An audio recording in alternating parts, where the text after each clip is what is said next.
পাবনার ঈশ্বরদীতে পুলিশের অভিযানে আগ্নেয়াস্ত্রসহ আটক ৬। পাবনার ঈশ্বরদীর সারাঘাটে অস্ত্র মহড়া দেওয়ার আলোচিত ঘটনায় পদ্মা নদীতে অভিযান চালিয়ে ২টি আগ্নেয়াস্ত্র ও ৮ রাউন্ড গুলিসহ ৬ জনকে গ্রেপ্তার করেছে ঈশ্বরদী থানা পুলিশ। বৃহস্পতিবার ১২ জুন বেলা ১১টায় ঈশ্বরদী থানায় সংবাদ সম্মেলনে বিষয়টি জানান ঈশ্বরদী সার্কেলের অতিরিক্ত পুলিশ সুপার প্রণব কুমার। তিনি বলেন, গত বুধবার ১১ জুন বিকাল ৪:৩০ থেকে রাত ৮টা পর্যন্ত উপজেলার সারাঘাট এলাকায় অভিযান চালিয়ে তাদেরকে গ্রেপ্তার করা হয়।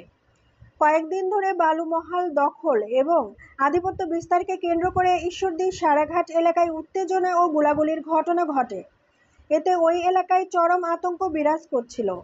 গত ৫ জুন একদল সন্ত্রাসী প্রকাশ্যে ভারী ভারী অস্ত্র নিয়ে মহড়া দেওয়া সহ গত কয়েকদিনে ৬ জন গুলিবিদ্ধ হয়। এসব ঘটনায় ঈশ্বরদী থানায় মামলা হলে এবং বিভিন্ন গণমাধ্যমে অস্ত্র মহড়ার ভিডিও সামাজিক যোগাযোগ মাধ্যমে ছড়িয়ে পড়লে ওই এলাকায় পুলিশ অভিযান চালিয়ে ৬ জনকে আটক করে। এ সময় তাদের কাছে থাকা একটি ওয়ান শুটার গান ও একটি রিভলভার সহ ৮ রাউন্ড গুলি উদ্ধার করা হয়। এ সময় ৫টি বালিবাহী ট্রলার, বালু কাটার এক্সকেভেটর মেশিন জব্দ করা হয়।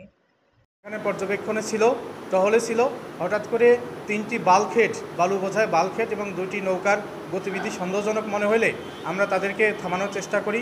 আমাদের টহল টিম তাদেরকে থামানোর চেষ্টা করে জিজ্ঞাসাবাদ করার জন্য, কিন্তু তারা পুলিশকে অ্যাভয়েড করে দ্রুত গতিতে তাদের যানগুলো দ্রুত গতিতে সরিয়ে নেওয়ার চেষ্টা করে। তখন আমাদের মধ্যে আরও সন্দেহ প্রকট হয়।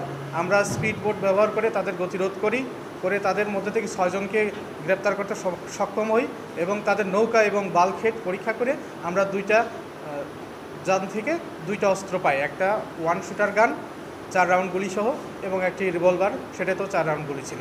বর্তমানে আইন শৃঙ্খলা পরিস্থিতি স্বাভাবিক আছে। আমরা চেষ্টা করছি এরকম ঘটনা যেন আর না ঘটে। আমাদের থানা টিম এবং নৌ পুলিশের টিম আমরা সম্মিলিতভাবে এটা চেষ্টা করতেছি যাতে এরকম ঘটনা না ঘটে।